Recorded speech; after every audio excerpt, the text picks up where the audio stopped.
नमस्कार दोस्तों, आज की वीडियो बहुत ज्यादा इंटरेस्टिंग होने वाली है बिकॉज आज हम डिस्कस करने वाले हैं पूरी दुनिया में जो ऑनगोइंग कॉन्फ्लिक्ट्स हैं 2023 तक के, वो सारे कॉन्फ्लिक्ट्स एक वीडियो के अंदर में। देखो ये वीडियो बहुत लंबी नहीं होगी, आप डरना मत। ये वीडियो एक्चुअली में हम बहुत शॉर्ट और क्रिस्प फॉर्मेट में कवर करेंगे। बेसिकली हम क्या करेंगे इस वीडियो में कि हम एक मैप के ऊपर जिस जिस रीजन में जो जो इश्यूज है ना उसको समझ लेंगे।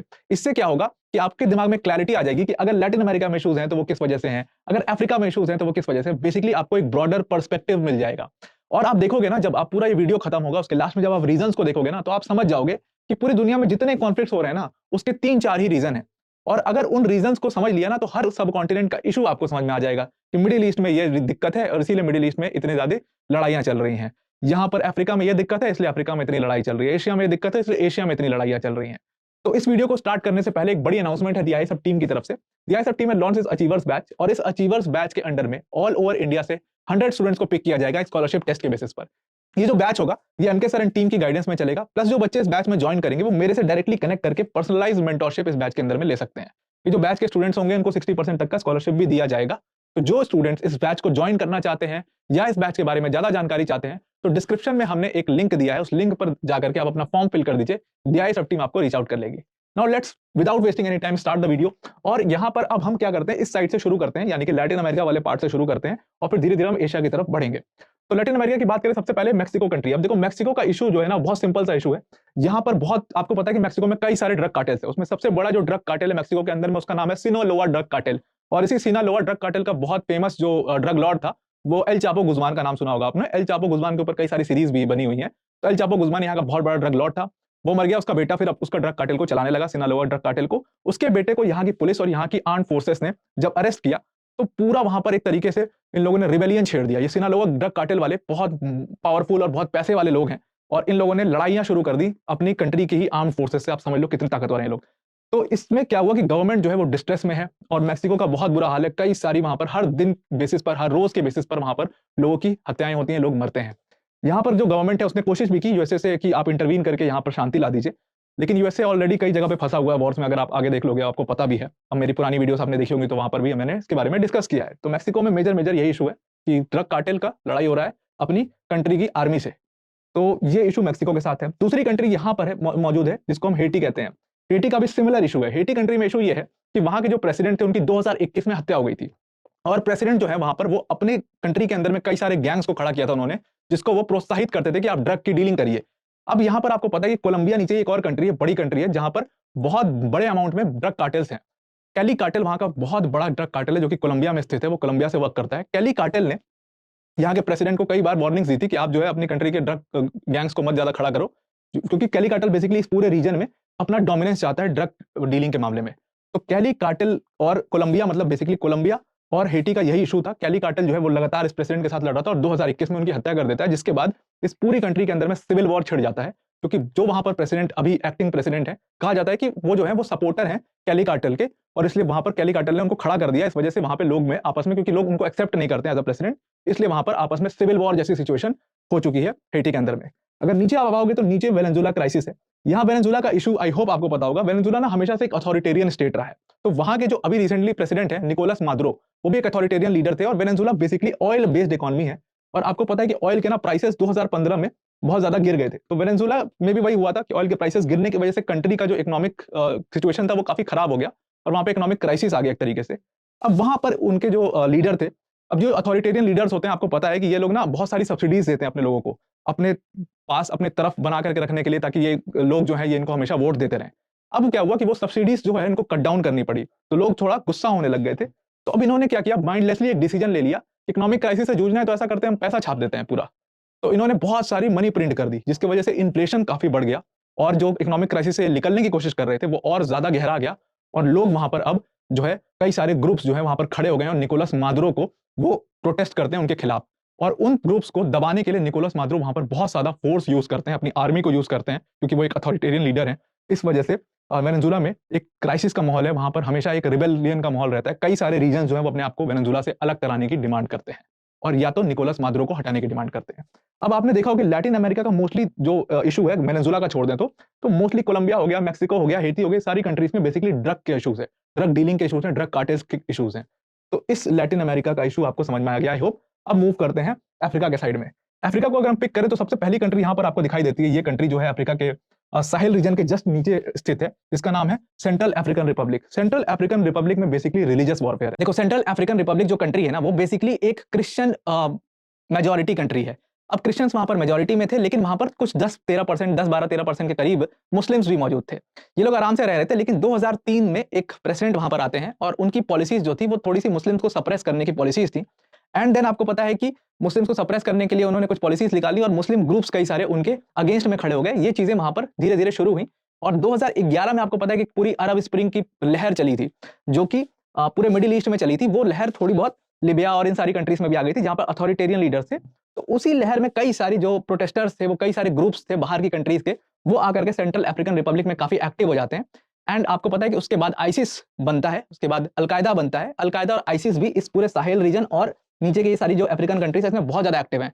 तो ये जब ग्रुप्स एक्टिव हो जाते हैं तो ये पूरा एक मुस्लिम प्रोटेस्ट को मोबिलाइज करते हैं और वो प्रोटेस्ट खड़ा होता है और फिर ये मुस्लिम और क्रिश्चियंस की लड़ाई बन जाती है, जो कि सेंट्रल अफ्रीकन रिपब्लिक में चल रही है। तो मेजर इनका इशू रिलीजियस वॉरफेयर है, जिसकी वजह से ये कंट्री पूरी डिस्ट्रेस में है, बहुत भीषण इकोनॉमिक क्राइसिस से गुजर रही है। इवन फूड सिक्योरिटी का भी इश्यूज काफी ज्यादा है यहाँ पर। नीचे अगर ये कंट्री आप देख रहे हो रेड वाले हिस्से में, जो ये कंट्री है, इसका नाम है कॉन्गो। कॉन्गो का इशू क्या है? कॉन्गो का बेसिकली कॉन्गो और रवांडा का अपना इशू है। कॉन्गो के अंदर में दो एथनिक ग्रुप्स हैं, यहाँ पर एथनिक क्लेंजिंग का इशू है। दो एथनिक ग्रुप्स यहाँ पर बहुत बड़ी मात्रा में मौजूद हैं, एक टूटीस और दूसरे हुतूस। टूटीस और हुतूस जो है अपने अपने एरिया में कब्जे को लेकर के लड़ाई करते हैं। अब जस्ट कॉन्गो के बगल में आपको ये छोटी सी जो कंट्री दिख रही होगी, ये रवांडा है। और बेसिकली रवांडा में क्या है ना कि ये जो टूटीस ग्रुप वाले हैं, एथनिक ग्रुप्स, ये रवांडा में बहुत बड़ी मात्रा में रहते हैं और यही जो है कॉन्गो के भी कुछ रीजन्स में ये टूटीस रहते हैं। अब रवांडा और कॉन्गो के बीच में एक रीजन को लेकर के, जो कि बहुत नेचुरल मिनरल्स रिच रीजन है, उसके कब्जे को लेकर के पूरी लड़ाई है। और इन दोनों एथनिक ग्रुप्स के थ्रू ये दोनों कंट्रीज उस रीजन को पाने की कोशिश करती हैं। और वो रीजन क्योंकि बहुत मिनरल रिच रीजन है, इसलिए जो भी उसको पाएगा वो बिजनेस बहुत अच्छा करेगा, उसके पास पैसा ज्यादा होगा। इस वजह से ये दोनों ग्रुप्स टूटीस और हुतूस लड़ रहे हैं, जिसकी वजह से कॉन्गो में काफी ज्यादा डिस्ट्रेस है। Now let's pick Somalia. देखो, सोमालिया में ना दो तरीके के इश्यूज है। एक तो सोमालिया के अंदर के जो इश्यूज है वो, प्लस सोमाली लैंड का एक इशू है। देखो, सोमाली लैंड ना बेसिकली कौन सा एरिया कहते हैं, जो ये एकदम टिपिकल हॉर्न है ना, ये वाला पार्ट, ये वाला जो एकदम टिपिकल हॉर्न है, जो कि ये रेड सी की तरफ जा रहा है जो रास्ता, वहां पर है, वहां पर स्थित है। तो ये वाला सोमाली लैंड की डिमांड है। सोमाली लैंड को अलग करना चाहते हैं सोमालिया से, और ये भी आपका ये इशू भी ब्रिटिशर्स की वजह से क्रिएट किया हुआ इशू है। इसमें कहा जाता है कि ये जो सोमाली लैंड वाला जो पार्ट है ना, जिसकी डिमांड हो रही है, ये एक्चुअल में 1960s के टाइम पर ब्रिटिश प्रोटेक्टोरेट स्टेट था, जो कि अलग था, जिसको अलग ऑटोनॉमी थी, वो सोमालिया में फिर से मिक्स कर दिया गया था। और तभी से ये इशू चल रहा है सोमाली और सोमाली लैंड के बीच में। और इसी वजह से, इसी इशू की वजह से सोमालिया के अंदर में कई सारे टेररिस्ट ग्रुप्स भी जो हैं वो काफी एक्टिव हैं। उन्हीं में से एक टेररिस्ट ग्रुप है अल शबाब। अल शबाब बेसिकली सोमालिया की आर्मी से लड़ रहा है लगातार, और इस वजह से इस कंट्री में काफी ज्यादा डिस्ट्रेस है। अब आप जब आगे बढ़ोगे ना यहाँ पर और ज्यादा देखोगे डिटेल में, तो आपको समझ में आएगा कि जितने भी इश्यूज क्रिएट किए हुए हैं ना, ये इंग्लिश द्वारा क्रिएट किए हुए हैं बेसिकली। और किसी ने इसमें बहुत अच्छा कहा था कि अगर आपको नदी में दो मछलियां लड़ते हुए दिखती है ना, तो आप समझ जाना कि कोई इंग्लिश फिशरमैन वहां से गुजरा होगा, तभी वो दो मछलियां आपस में लड़ रही हैं। और ये सच भी है, अभी आपको प्रूव हो जाएगा आगे। अगर सोमालिया के बाद इशू उठाएं तो इथोपिया है। यहाँ पर इथोपिया मौजूद है, और इथोपिया के ऊपर मैंने एक बहुत डिटेल में वीडियो बनाई थी, फिर भी मैं आपको क्रिस में बता देता हूँ। इथोपिया का इशू बेसिकली वाटर का इशू है। अब देखो ना, यहाँ से ना नाइल रिवर गुजरती है, और आपको पता है कि नाइल रिवर में जो मोस्टली पानी जो कंट्रीब्यूट करती है, वो ब्लू नाइल रिवर करती है। और ब्लू नाइल रिवर ओरिजिनेट होती है इथोपिया के अंदर से, और इथोपिया में वाटर की बहुत ज्यादा कमी है। अब सोचो, इतनी बड़ी नदी उस कंट्री से ओरिजिनेट होती है और फिर भी वहां पे वाटर की कमी है, तो पूरा पानी जाता कहां पे? पूरा पानी इजिप्ट की कंट्री यूज करती है। और आप देखोगे इजिप्ट की जो इकोनॉमी है पूरी, वो बहुत ज्यादा बेस्ड है नाइल के ऊपर, और उसकी पूरी जो पॉपुलेशन है वो भी नाइल के अराउंड में पूरी बसी हुई है। तो इसलिए अब इथोपिया क्या करने जा रहा है? इथोपिया यहाँ पर एक डैम बनाने जा रहा है, इसको वो रेनेसा डैम बोलता है। तो ये जो डैम है बेसिकली रेनेसा डैम है, और अगर ये डैम बन जाता है ना, तो जो नाइल रिवर में पानी जाता है वो 60% कम हो जाएगा। और जब 60% कम हो जाएगा तो पानी की जो स्ट्रीम है जो इजिप्ट तक पहुंचती है वो बहुत धीरे हो जाएगी, इसलिए उसको पावर जनरेशन में बहुत दिक्कत होगी और तमाम दिक्कतें होंगी, जिसकी वजह से इथोपिया, बगल में सुदान और इजिप्ट का वो मेन इशू है। अब यहाँ पे ये वाला जो आपको रीजन दिख रहा है ना, इसको साहेल रीजन कहते हैं। बेसिकली कौन कौन सी कंट्रीज में आती हैं आपको समझाने के लिए बताऊं तो माली जैसी कंट्री, या बुर्किना फासो, या चाड, ये सारी कंट्रीज इस साहेल रीजन के अंदर में आती हैं। अब यहाँ पर इस पूरे रीजन में जितनी कंट्रीज आती है ना, सारी के सारी डिस्टर्ब्ड हैं, सारी में मिलिट्री कू हो चुके हैं, कहीं पे बाहर के दो ग्रुप्स आके लड़ रहे हैं, कहीं किसी कंट्रीज में आईसिस और अलकायदा बहुत ज्यादा एक्टिव हैं, एथनिक ग्रुप्स के बीच में इश्यूज हैं। ये सारे इश्यूज इस पूरे साहेल रीजन के अंदर में है। अब ये इशू का कारण क्या है? ये सारे इश्यूज का कारण सिंपल है कि इस पूरे रीजन की जो कंट्रीज हैं, इनके पास ना बहुत सारी गोल्ड माइंस हैं और बहुत रिच मिनरल रिच कंट्रीज हैं बेसिकली ये। अब आपको पता है कि जब बहुत ज्यादा मिनरल रिच होगा तो बाहर की कंट्री बहुत ज़्यादा इंटरेस्टेड होंगी, तो सेम वही है। ये पूरा रीजन जो है एक्चुअल में फ्रांस के अंडर में आता था, जब फ्रांस इस पूरे रीजन को रूल करता था। फिर जब इन सारी कंट्रीज़ को अपनी इंडिपेंडेंस मिली, वहाँ पे France as a political leader तो चला गया इंडिपेंडेंस देके, लेकिन यहाँ पर झगड़े की जड़ हो गया। जितने भी इसने प्रेसिडेंट्स बनाए या जितने भी लीडर्स बनाए इन सारी कंट्रीज़ में, वो सारे प्रो फ्रांस लीडर्स थे और फ्रांस को सपोर्ट करते थे, और इसलिए यहाँ पर फ्रेंच कंपनीज जो है इस रीजन में आकर के माइनिंग का कॉन्ट्रैक्ट लेती थी और माइनिंग करती थी। बाद में क्या होता है कि ये फ्रेंच कंपनीज यहाँ के लोगों को बहुत ज्यादा दबाने लगती है, जैसे ये कंट्रीज करती हैं, और यहाँ के पैसे को बाहर ले जाती हैं, फ्रांस में यूज करती हैं और तमाम चीजें। उसकी वजह से यहाँ पर रिलीजियस जो है एक इशू क्रिएट हो गया, लोग आपस में लड़ने लगे, वहां पर बहुत ज्यादा इकोनॉमिक क्राइसिस हो गया, क्योंकि वहां के जो लीडर्स थे वो बेसिकली बहुत लूज लीडर्स थे और वो सिर्फ फ्रांस को सपोर्ट करने के लिए और खुद पैसा कमाने के लिए बहुत करप्ट थे। इसी वजह से यहाँ पर कई सारे रिबेल ग्रुप्स खड़े हो गए उन लीडर से लड़ने के लिए, और फ्रांस को टैकल करने के लिए इन ग्रुप्स ने हेल्प ली रशिया की, और रशिया का वैगनर ग्रुप जो है, जिसमें रशिया की कहा जाता है कि मर्सिनरीज वहां पर हैं जो कि पैसों के लिए लड़ते हैं दूसरी कंट्रीज के लिए, वो वैगनर ग्रुप आकर के यहाँ पर काफी ज्यादा एक्टिव हो गया, और अब वैगनर ग्रुप ने बहुत हिस्सों से फ्रांस को भगा दिया, और फ्रांस और रशिया की एक तरीके से इस साहेल रीजन में लड़ाई हो रही है, लेकिन उसका भुगतान किसको भुगतना पड़ रहा है? वो इस रीजन के लोगों को भुगतना पड़ रहा है, क्योंकि यहाँ पर गरीबी दिन पर दिन और ज्यादा बढ़ती जा रही है, खाने को खाना नहीं है, पीने के लिए पानी नहीं है, और ये गोल्ड माइनिंग के लिए लड़े जा रहे हैं पूरे रीजन की सारी कंट्रीज। अब अगर हम पकड़े यहाँ पर लीबिया को, देखो लीबिया का इशू कब से शुरू हुआ? जब मुअम्मर गद्दाफी, लीबिया के बहुत बड़े लीडर थे, उनकी डेथ होती है। उस डेथ के बाद से यहाँ पर एक ईस्ट और वेस्ट का डिवाइड हो जाता है इस पूरी कंट्री में। वेस्ट वाले ऐसा मानते हैं कि जो ईस्ट के लीडर खड़े होते हैं, यहाँ पर देखो ईस्ट वेस्ट का क्यों डिवाइड है, क्योंकि वेस्टर्न पार्ट में ना लीबिया के बेसिकली डेजर्ट एरिया है, वहां पर जो है ट्राइब्स बहुत ज्यादा मशहूर हैं, जो मुस्लिम ट्राइब्स हैं। वहीं पर जो ईस्टर्न वाला रीजन है वो थोड़ा डेवलप्ड रीजन है, जितनी अच्छी अच्छी सिटीज है वो सारी ईस्ट साइड में मौजूद है, और इस वजह से यहाँ के लोगों में आपस में बहुत ज्यादा डिवाइड है, कल्चरल डिवाइड भी है। तो ट्राइबल्स जो है वो बेसिकली ऐसा कहते हैं कि जो वेस्ट का पार्ट है उसको डेवलप नहीं किया गया ज्यादा।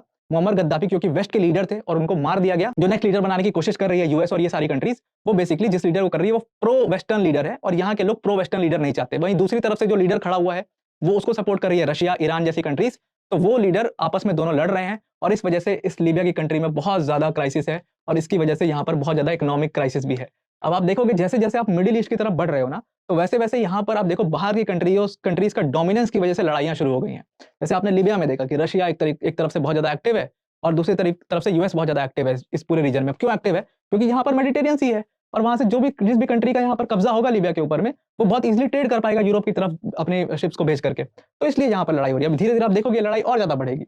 अब अगर हम आते हैं मिडिल ईस्ट में, बेसिकली सबसे पहले पकड़ते हैं यमन को। अब ये पूरे मिडिल ईस्ट में दो तरीके की लड़ाई है। एक लड़ाई है मुस्लिम्स के बीच में, दो ग्रुप्स हैं, एक पूरा ग्रुप है उन कंट्रीज का जो कि सुन्नी मुस्लिम्स हैं, और एक ग्रुप है उन कंट्रीज का जो कि शिया मुस्लिम्स हैं। जैसे ईरान का एक पूरा पावर ब्लॉक है, वो शिया मुस्लिम पावर ब्लॉक है। अब ईरान ने क्या करा है कि ईरान ने उस पूरे इशू में, इस पूरे रीजन में मिडिल ईस्ट के कुछ कंट्रीज को अपने पाले में ले लिया है, जैसे कि इराक हो गया, जैसे कि सीरिया हो गया, जैसे यमन हो गया, जैसे लेबनान हो गया। इन सारी कंट्रीज में इसने अपनी अपनी प्राइवेट मिलिशियाज खड़ा की है। जैसे यमन के अंदर में हूदीस को खड़ा किया, लेबनान के अंदर में हिजबुल्लाह को खड़ा किया है, वैसे सीरिया में वो सपोर्ट कर रहा है असद रिजीम को, जिसके खिलाफ यूएस लड़ रहा है। ऐसे करके इन्होंने अपनी प्राइवेट मिलिशियाज खड़ा किया ईरान ने। वहीं दूसरा पावर ब्लॉक है वो सुन्नी मुस्लिम ग्रुप का है, जहां पर जो उनका लीडर है वो सऊदी अरेबिया है, और उसने ऐसे टर्की जैसे सारे देशों को मिला करके वो सपोर्ट करता है, और वो बेसिकली ईरान को टैकल करता है। यहाँ पर जो सबका गॉडफादर है वो कौन है? वो यूएसए है। यूएसए जो है वो सऊदी अरेबिया को सपोर्ट करता है, और रशिया जो है वो ईरान वाले पावर ब्लॉक को सपोर्ट करता है। तो बेसिकली मिडिल ईस्ट में क्या इशू है? मिडिल ईस्ट में डोमिनेंस का इशू है, क्योंकि मिडिल ईस्ट एक ऑयल रिच रीजन है और गैस रिच रीजन है। अब यहाँ पे जितनी ये पर्शियन गल्फ की कंट्रीज है, बेसिकली ये पूरा पर्शियन गल्फ वाला रीजन है, अगल बगल में जितनी कंट्रीज हैं, पर्शियन गल्फ में आपको पता है कि ऑयल रिच रीजन है, ये गैस रिच रीजन है। जिस भी कंट्री का बड़ी कंट्री का यहाँ पर कब्जा होगा, उसको ऑयल और गैस मिलने में बहुत इजी पड़ेगा। इसीलिए ये यूएस और ये सब कंट्रीज जो हैं ये इतनी ज्यादा यहाँ पर एक्टिव हैं। तो मिडिल ईस्ट में बेसिकली डोमिनेंस का वॉरफेयर है। अब अगर यमन की बात करें बेसिकली, तो यमन में हूदीस बहुत ज्यादा, हूदी रिबेल्स जो है वहां की सरकार से लड़ रहे हैं, और ये लड़ाई 2013 से चल रही है। अभी तक इसका कोई भी वो नहीं निकला है। तो उन्होंने क्या किया है कि एक पूरे इस वाले रीजन को, जो कि रेड सी से लगता है जो रीजन, उस पर कब्जा कर लिया है हूदी रिबेल्स ने, और इसीलिए वो हूदी रिबेल्स वहां पर क्योंकि बहुत एक्टिव है, इसलिए वो शिप्स पे अटैक कर रहे थे लगातार। तो अब ये हूदी रिबेल्स ने बेसिकली जिस रीजन पे कब्जा किया ना, एक्चुअल में यहाँ पर भी ब्रिटिश की नींव बोई हुई है।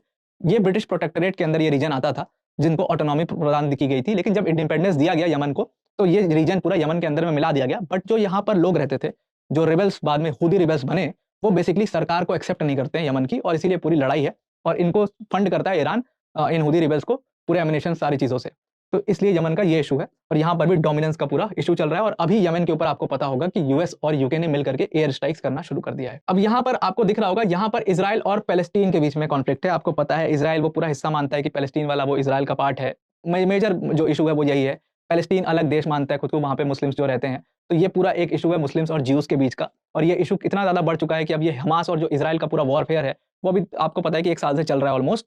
तो वो वॉर इसी वजह से चल रहा है क्योंकि वहाँ पर एक पूरी टेरिटरी को लेकर के लड़ाई है और बाहर की कंट्रीज़ बहुत ज़्यादा इन्वॉल्वड हैं। हमास को अगर आप देखोगे तो जितनी मुस्लिम कंट्रीज़ हैं वो सपोर्ट करती हैं और पैलेस्टीन को अलग देश मानती हैं और इजराइल को रिकॉग्नाइज़ नहीं करती हैं। वहीं इजराइल को अगर आप देखोगे तो यूएस सपोर्ट कर रहा है। वहीं दूसरी तरफ इजराइल को आप देखोगे तो उसको यूएस सपोर्ट कर रहा है और उसके साथ-साथ यूके भी काफ़ी ज़्यादा इजराइल को सपोर्ट करता है। अब अगर हम बात करें सीरिया की, तो सीरिया में जो इशू है वो भी बाहर की कंट्रीज़ की वजह से इशू है। बेसिकली सीरिया में मैं आपको एक डिटेल्ड वीडियो बना चुका हूँ, मैं लिंक दे दूँगा, वो आप देख लेना। बेसिकली यहाँ पर 2 तरीके की लड़ाई है। एक असद रिजीम है, असद रिजीम बेसिकली जो वहाँ के लीडर हैं असद, उनकी है और वो लड़ाई कर रहे हैं किससे? वो लड़ रहे हैं रिबेल ग्रुप से। अब रिबेल ग्रुप्स कौन-कौन से वहाँ पे खड़े हैं? वहाँ पे टेररिस्ट ऑर्गनाइजेशंस काफ़ी ज़्यादा प्रोमिनेंट हैं, जैसे आईसिस बहुत ज़्यादा प्रोमिनेंट है सीरिया के अंदर में। तो एक पूरी लड़ाई आईसिस से चल रही है। वहीं पे साथ-साथ में अल-कायदा काफ़ी ज़्यादा प्रोमिनेंट है। अब हिज़्बुल्लाह, क्योंकि असद रिजीम को ईरान सपोर्ट करता है, इसलिए हिज़्बुल्लाह जो है वो असद रिजीम की तरफ से इन दोनों टेररिस्ट ग्रुप से लड़ रहा है। और यहाँ पर यूएस जो इन्वॉल्वड है, यूएस बेसिकली यहाँ पर कुर्द्स को सपोर्ट करता है। कुर्दिश लोग हैं, कुर्दिश एथनिक ग्रुप जो है वो सीरिया में बहुत ज़्यादा एक्टिव है। वो भी अलग होना चाहता है सीरिया से, तो कुर्दिश ग्रुप को सपोर्ट कर रहा है यूएस और कुर्दिश ग्रुप भी लड़ रहा है असद रिजीम से। तो यूएस भी यहाँ पर अपनी ट्रूप्स भेज चुका है और अब तो खैर वापस बुला लिया जब से डोनाल्ड ट्रंप ने डिसीजन लिया था उसके बाद से। बट वो भी काफ़ी ज़्यादा यूएस इसमें एक्टिव है और यूएस क्योंकि एक्टिव है, इस वजह से ईरान एंड रशिया भी सीरिया में बहुत ज़्यादा एक्टिव है। पूरी खिचड़ी पका दी है इन्होंने, डोमिनेंस वॉरफेयर को लेकर के इस पूरी कंट्री को बर्बाद कर दिया है। नाउ अगर आप आगे बढ़ो तो सेम इशू ईरान के साथ है। ये सारी जो ईरान, इराक, सीरिया, ये सारे इश्यूज हैं ना, ये बेसिकली क्या है? ये डोमिनेंस को लेकर के इश्यूज हैं मिडिल ईस्ट रीजन पर, और इसीलिए यहाँ पर यूएस, रशिया जैसी कंट्रीज भी काफ़ी ज़्यादा एक्टिव हैं। अब अगर आगे बढ़ें, यहाँ पर आपको टर्की दिख रहा होगा ग्रीन कलर से। ये टर्की में बेसिकली क्या है? एथनिक ग्रुप्स का क्लैश है। टर्की में एक कुर्दिश ग्रुप है जो कि बहुत बड़ी मात्रा में रहते हैं। ये कुर्द लोग अपना एक अलग देश बनाना चाहते हैं, इसको ये कुर्दिस्तान कहते हैं, क्योंकि ये कुर्द लोग सिर्फ टर्की में नहीं बल्कि टर्की के साथ-साथ इराक में, सीरिया में, इन सारे कंट्रीज में भी रहते हैं। तो ये अपना इन सारी कंट्री से जिस हिस्से में रहते हैं उसको तोड़ करके कुर्दिस्तान बनाने की डिमांड करते हैं। अब टर्की की जो गवर्नमेंट है वो इनके प्रोटेस्ट को सप्रेस करती है बहुत बुरी तरीके से, और इसीलिए यहाँ पर भी आप देखोगे कि गवर्नमेंट और एक रिबेल ग्रुप, कुर्दिश ग्रुप के हमेशा लड़ाई चलती रहती है, और इसी कुर्दिश ग्रुप की लड़ाई की वजह से टर्की के रिलेशंस कुछ और कंट्रीज से भी बहुत खराब है। जैसे आप देखोगे कि सीरिया में यूएस जो है वो कुर्दिश को सपोर्ट कर रहा है, और टर्की आपको पता है कि यूएस के सपोर्ट से खड़ी हुई कंट्री है, लेकिन टर्की वहां पर यूएस की खिलाफत कर रही है सीरिया के अंदर में और असद रिजीम को सपोर्ट कर रही है, क्योंकि असद रिजीम वहां पर कुर्द लोगों से लड़ रहे हैं। तो ये पूरी एक तरीके से मतलब डोमिनेंस का पूरा खेल है। अब क्योंकि यहाँ पर टर्की ये नहीं चाहता और टर्की के प्रेसिडेंट ये नहीं चाहते कि ये कुर्द लोग का जो मूवमेंट है ये पूरे इस रीजन में, ये पूरे मिडिल ईस्ट वाले रीजन में ज्यादा बढ़े, क्योंकि ये बढ़ते बढ़ते फिर टर्की तक आएगा और टर्की का पार्ट भी हो सकता है सिसीड हो जाए। तो इसीलिए ये चाहते हैं कि दूसरी कंट्रीज में भी इन्वॉल्व होकर कि कुर्द को दबा दिया जाए, ताकि ये इनका मूवमेंट ज्यादा खड़ा ना हो पाए। नाउ जो आपको ये पूरा ये वाला हिस्सा दिख रहा है, ये एक्चुअल में रशिया और यूक्रेन का युद्ध है। सबसे फेमस युद्ध पिछले जो 2 साल से चल रहा है, जिसका कोई भी नतीजा अभी तक हमारे सामने नहीं निकला है। इतनी सारी कैजुअलिटीज हो चुकी हैं, इतने सारे लोग मर चुके हैं। ये इशू क्यों हो रहा है? ये पूरा टेरिटरी वॉरफेयर है। बेसिकली नेटो की जो टेरिटरी, आपको पता है कि नेटो जो है इस वाले फ्लैंक से, वेस्ट फ्लैंक से रशिया की तरफ बढ़ रहा था, और एक-एक कंट्री जो है वो नेटो को ज्वाइन करते जा रही थी, जिसकी वजह से रशिया को बहुत इश्यूज थे। क्योंकि अगर नेटो पूरा वेस्ट फ्लैंक तक पहुंच जाता है तो रशिया एक तरीके से ब्लॉक हो जाएगा, बिकॉज़ बाकी जो उसके पास इंटरनेशनल वाटर्स में जाने के रास्ते हैं, वो सब मोस्ट ऑफ द टाइम पूरे साल में जमा होता है। जैसे आर्कटिक सी वाला ऊपर का पूरा जो एरिया है, जहाँ पर उसके पोर्ट्स हैं, वो पूरा जमा रहता है। नीचे जहाँ पे क्राइमिया का जो सेवास्टोपोल वाला पोर्ट है, वहाँ से अगर उसको इंटरनेशनल वाटर्स में जाना है तो टर्की के थ्रू जाना पड़ेगा। Turkey is a NATO member, और यही इश्यू की वजह से रशिया ने, ये एक कारण था, और भी बहुत सारे कारण हैं, उसको बहुत डिटेल में डिस्कस करूँगा, बहुत लंबा हो जाएगा। ये एक कारण था जिसकी वजह से मोटा-मोटा रशिया और यूक्रेन का वॉर हुआ था। इसकी वजह से रशिया ने यूक्रेन के ऊपर अटैक कर दिया, और सिर्फ यूक्रेन नहीं, अब यूक्रेन के बाद आप देखोगे फिनलैंड और स्वीडन भी अभी रिसेंटली जो है वो नेटो के मेंबर, फिनलैंड तो बन चुका है और स्वीडन भी बहुत जल्दी नेटो का मेंबर बन जाएगा, उसको सारी अप्रूवल्स मिल चुकी है। तो स्वीडन और फिनलैंड बन जाएंगे तो रशिया के लिए वो भी इशू है कि स्वीडन और फिनलैंड अगर नेटो के मेंबर बन गए, तब भी जो वेस्ट वाला फ्लैंक है ये फिर पूरा खुल जाएगा नेटो मेंबर्स के लिए, और नेटो की आर्मी बाय लैंड रशिया में जा सकती है। ये एक इशू की वजह से रशिया जो है वो यूक्रेन को लाइक नहीं करता। बेसिकली यहाँ पर यही टेरिटरी का इशू है, और ये इशू शुरू कहाँ से हुआ? क्राइमिया से हुआ। क्राइमिया जो है वो यूक्रेन संभालता था, लेकिन 2014 में, क्योंकि रशिया को उससे बिजनेस के फायदे थे, बहुत सारे फायदे थे, इसलिए जो रशिया ने क्राइमिया के ऊपर 2014 में कब्जा कर लिया, उसको अपने पूरे रशिया स्टेट में मिला लिया, और वहीं से ये पूरा एस्केलेट होना शुरू हुआ इशू, और बाद में जाकर के वो एक पूरी कंप्लीट वॉर बन गया टेरिटरी को लेकर के। अब बात करते हैं एशिया की। अगर एशिया में देखें, पिक करें अफगानिस्तान को, तो सबसे ज्यादा डिस्टर्ब रहा है अफगानिस्तान एज अ कंट्री। जितनी भी फॉरेन कंट्रीज यहाँ पर इन्वॉल्व हुई हैं, सबको अफगानिस्तान ने भगाया है, और वहां पर तालिबान गवर्नमेंट स्थापित हुई है। तालिबान गवर्नमेंट को हालांकि कोई भी कंट्री रिकॉग्नाइज नहीं करती, फिर भी वो तालिबान गवर्नमेंट पूरे अफगानिस्तान को चला रही है। अब अफगानिस्तान की ना स्ट्रैटेजिक लोकेशन ऐसी है कि यहाँ पर हमेशा इश्यूज रहते हैं। क्यों? क्योंकि जिस भी कंट्री का इस बिल्कुल सेंटर में आता है ना अफगानिस्तान, अब जिस भी कंट्री का यहाँ पर वर्चस्व होगा, उसको ईस्ट, वेस्ट, नॉर्थ, साउथ पूरे एशिया में एक्सेस मिलेगा, और इसीलिए सारी कंट्रीज बहुत ज्यादा इंटरेस्टेड रहती हैं अफगानिस्तान के अंदर में। और अफगानिस्तान के अंदर में जब रशिया और यूएस जैसी कंट्रीज इन्वॉल्व रहती हैं, इसीलिए उनके खिलाफत में कई सारे टेररिस्ट ग्रुप्स हैं जो इन्हीं कंट्रीज ने खड़े किए हैं। अगर आप बात करोगे अलकायदा की, तो अलकायदा की शुरुआत एक्चुअल में अफगानिस्तान से हुई थी, क्योंकि यूएस ने अलकायदा को सपोर्ट किया था और पूरी इनकी ट्रेनिंग पाकिस्तान के अंडर में हुई थी। बहुत डिटेल्ड कहानी है, उसमें नहीं जाते हैं। तो अलकायदा काफी ज्यादा एक्टिव था।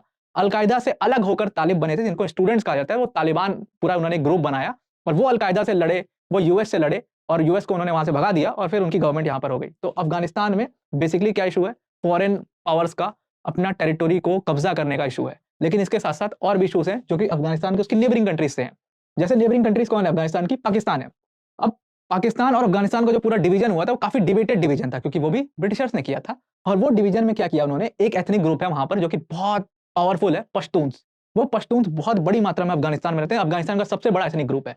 अब वो पश्तून जो है वो अफगानिस्तान के बॉर्डर के उधर यानी कि पाकिस्तान में भी रहते हैं। ये पूरा जो ये वाला रीजन है ना, यहाँ पर ये पश्तून्स रहते हैं।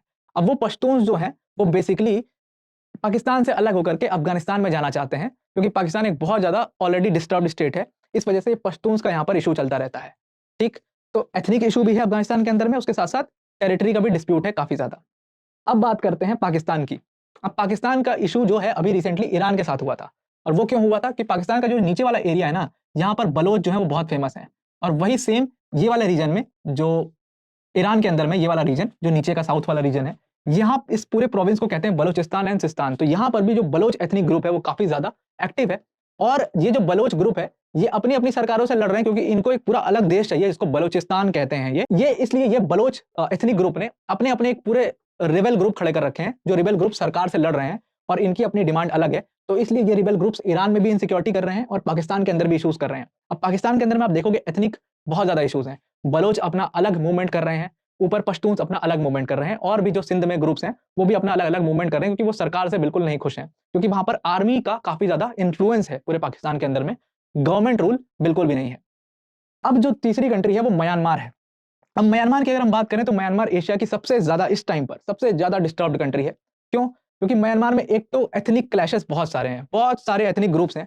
और पूरा जो आपको पता है रोहिंग्या मुस्लिम वाला इशू हुआ था, वो भी एथनिक इशू था एक्चुअल में। जो वहां का अरकान जो एथनिक लोग हैं, अरकान एथनिक लोग, ये रोहिंग्या मुस्लिम्स को लड़ाई किया था और इसलिए रोहिंग्या मुस्लिम्स को बहुत बड़ी अमाउंट में म्यांमार से भाग करके बांग्लादेश, इंडिया जैसी कंट्रीज में आना पड़ा था। तो अरकान एथनिक ग्रुप बहुत स्ट्रॉन्ग ग्रुप है, उसकी अपनी एक आर्मी है, रिबेल आर्मी, जिसको अरकान लिबरेशन आर्मी कहते हैं। और ये अरकान लोग जो अपना अरकान प्रोविंस है उसको अलग करना चाहते हैं म्यांमार से। ऐसे ही बहुत सारे और भी रिबेल ग्रुप्स जो है वो म्यांमार में स्थापित हैं। ये रिबेल ग्रुप्स पहले आपस में लड़ते थे, लेकिन अब बाद में क्या हुआ कि यहाँ की जो सरकार थी 2021 में वहां पे मिलिट्री को किया गया और यहाँ की जो डी फैक्टो लीडर थी सू की, जो कि इंडिया की बहुत सपोर्टेड लीडर थी, उनको उनके पावर से हटा दिया गया और आर्मी का रूल आ गया इस पूरे म्यांमार के अंदर में। और जब आर्मी का रूल आया तो वहां पर जो जितनी भी रिबेल ग्रुप्स थे वो सारे लोग आर्मी से लड़ने लगे। और आर्मी से लड़ते लड़ते इन्होंने अपना जॉइंट फ्रंट बना लिया, सारे लिबरेशन आर्मीज मिल करके, और इन्होंने अपनी कंट्री की आर्मी से लड़ना शुरू कर दिया। और इसके बाद यहाँ पर बहुत ज्यादा इकोनॉमिक क्राइसिस आ गया। और इसी के बाद 2021 में ही एक बहुत मेजर साइक्लोन आया था म्यांमार के अंदर में, जिसकी वजह से इकोनॉमिक क्राइसिस और ज्यादा बढ़ गया, जिसकी वजह से ग्रुप्स, रिबेल ग्रुप्स और ज्यादा गुस्सा हो गए, लोग यहाँ के बहुत ज्यादा गुस्सा हो गए और अपनी कंट्री की आर्मी से ही लड़ने लग गए। इसलिए यहाँ पर बहुत ज्यादा इकोनॉमिक डिस्ट्रेस है। Now last and but not the least, ये पूरा जो आपको ऑरेंज वाला रीजन दिख रहा है ना, ये पूरा डिस्टर्ब रीजन है एक कंट्री की वजह से, इसका नाम है चाइना। अब वो चाइना क्या चाहता है? चाइना बेसिकली साउथ चाइना सी है और चाइना चाहता है पूरे साउथ चाइना सी पे अपना कब्जा। वो इस पूरे साउथ चाइना सी को अपना रीजन दिखाना चाहता है कि चाइना का हिस्सा है। एक 9 डैश लाइन चाइना ने खींची है जो कि बताती है कि पूरा जो साउथ चाइना सी का मेजर रीजन है ना, जहां पर बहुत सारे मिनरल्स हैं, जहां पर बहुत सारे रिसोर्सेस हैं, वो जो पूरा रीजन है वो साउथ चाइना सी का रीजन एक्चुअली चाइना का रीजन है। वो चाइना का एक्सक्लूसिव इकोनॉमिक जोन है, उस 9 डैश लाइन के थ्रू दिखाई। तो उसके बाद जो बाकी की पड़ोसी कंट्रीज हैं, जैसे वियतनाम हो गई, फिलीपींस हो गई, लाओस हो गई, ये सारी कंट्रीज के हम क्या बेवकूफ हैं यहाँ पर बैठे हुए हैं? ये तो हमारा भी एक्सक्लूसिव इकोनॉमिक जोन होगा और हम सब में डिवाइड होना चाहिए इक्वली। ये अकेले चाइना का कैसे हो गया? तो इसको लेकर के मेजर इश्यूज है चाइना का, साउथ चाइना सी का। लेकिन उसके साथ साथ चाइना का एक और इशू है जो ताइवान का है। बेसिकली चाइना ताइवान को अपना स्टेट मानता है, अपना प्रोविंस मानता है, और इसलिए ताइवान को यहाँ पर सपोर्ट करने के लिए यूएस आ चुका है। यूएस की पैसिफिक फ्लीट बहुत बड़ी मात्रा में वहां पर स्टेशनड है। और अब चाइना क्या कर रहा है? वो धीरे धीरे इस साउथ चाइना सी में आर्टिफिशियल आइलैंड्स बना करके उस पूरे साउथ चाइना सी में अपना कब्जा करने की कोशिश कर रहा है। और पूरा जो यूएस की पैसिफिक फ्लीट है उससे एक तरीके से कोल्ड वॉर चल रही है चाइना और यूएस की, ताइवान वाले रीजन को लेकर के और साउथ चाइना सी के रीजन को लेकर के। तो ये मेजर इश्यूज थे, ये मेजर कॉन्फ्लिक्ट्स थे पूरी दुनिया करके। अब इन पूरे कॉन्फ्लिक्ट्स को ना अगर हम 3-4 पॉइंट में डिडक्ट करने की कोशिश करें कि रीजन बेसिक इनके क्या है, तो आप सबको पता है कि रीजन बहुत सिमिलर है। देखो, ये बेसिकली 4-5 रीजन है जिसकी वजह से पूरी दुनिया में कॉन्फ्लिक्ट्स हो रहे हैं कंट्रीज में आपस में। तो ये डिडक्शन किया हुआ है हमने 5 रीजन का। अगर हम बात करें टेरिटोरियल डिस्प्यूट्स की, तो आपने देखा कि पूरा जो चाइना का वो साउथ चाइना सी वाले पर कब्जा करने का है, वो टेरिटरी का डिस्प्यूट है। और उसके साथ-साथ आपने देखा कि जो रशिया का इश्यू है, वो क्राइमिया वाला पूरा, वो भी अपना टेरिटरी का डिस्प्यूट है, तो इन कंट्रीज़ का टेरिटोरियल डिस्प्यूट है। वहीं दूसरा अगर पॉइंट देखें तो राइज़ ऑफ अथॉरिटेरियनिज़्म। अब अथॉरिटेरियन गवर्नमेंट जिस भी कंट्री में रही है, वो कंट्री में इश्यूज़ चल रहे हैं। जैसे कि वेनेजुएला में अथॉरिटेरियन गवर्नमेंट है, वहाँ के प्रेसिडेंट जो अथॉरिटेरियन रूल है वहाँ पर, तो वहाँ पर इश्यूज़ है। उसके साथ-साथ रशिया में जो है अथॉरिटेरियन लीडर हैं पुतिन। वहीं पे चाइना में शी जिनपिंग एक अथॉरिटेरियन लीडर हैं, तो इसलिए ये सारी कंट्रीज़ जो हैं बेसिकली या तो वॉर में है या तो कोल्ड वॉर में है।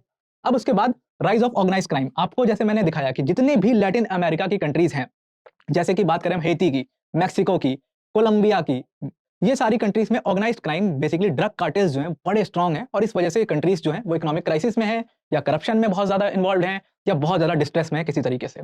उसके बाद आप देखोगे कि आर्म्ड नॉन स्टेट ग्रुप्स यानी कि जो रिबेल ग्रुप्स खड़े हैं ना बेसिकली हर कंट्री में जिसकी वजह से पूरा वो कंट्री जो है वो इकोनॉमिक क्राइसिस में है या वहाँ पर पूरा इश्यू चल रहा है। ये जो रिबेल ग्रुप्स हैं बेसिकली कौन सी कंट्री में खड़े हैं? ये खड़े हैं लेबनान के अंदर में, ये खड़े हैं यमन में, ये खड़े हैं सीरिया में, ये खड़े हैं इराक के अंदर में और कुछ अफ्रीकन कंट्रीज़ में भी ये ग्रुप्स खड़े हैं और जिसकी वजह से ये ग्रुप्स बेसिकली वहाँ की गवर्नमेंट से लड़ रहे हैं और इस वजह से उन सारी कंट्रीज़ में डिस्ट्रेस है। अब 5वां जो रीज़न है वो है क्लाइमेट चेंज का। देखो ये रीज़न बहुत इंपॉर्टेंट है। आगे चल के ना ये रीज़न सबसे मेजर रीज़न होने वाला है जिसकी वजह से कंट्रीज़ में आपस में लड़ाई होगी। क्लाइमेट चेंज की वजह से क्या हो रहा है? फूड की प्रॉब्लम हो रही है, वाटर की प्रॉब्लम हो रही है। मैंने आपको जैसे बताया इथियोपिया जो है वो पानी की लड़ाई है इथियोपिया और इजिप्ट की। जब नाइल रिवर को पे वो डैम बना देंगे, पानी कम हो जाएगा इजिप्ट में और पूरा उस वजह से कॉन्फ्लिक्ट है। वहीं आपने देखा कि most of the Sahel region की जो कंट्रीज़ हैं वहाँ पर खाने की बहुत कमी है, डिस्ट्रेस है, भूखमरी बहुत ज़्यादा है जिसकी वजह से लोग जो है वहाँ के काफ़ी ज़्यादा गुस्सा है वहाँ की गवर्नमेंट से और इसलिए वो रिबेल कर रहे हैं गवर्नमेंट के खिलाफ। तो क्लाइमेट चेंज की वजह से इन कंट्रीज़ में इश्यूज़ है। तो बेसिकली पूरी वर्ल्ड के डिस्प्यूट्स को अगर आप देखोगे तो इन 5 रीज़न्स में आप उनको सबड्यू कर सकते हो। तो आज की वीडियो का बताने का पर्सपेक्टिव आई होप क्लियर हो गया आपको। एक ब्रॉडर पिक्चर आपके सामने क्लियर हो गई कि पूरी दुनिया में कॉन्फ्लिक्ट्स किन रीज़न्स की वजह से चल रहे हैं। तो आज की वीडियो में इतना ही। Thank you and have a nice day.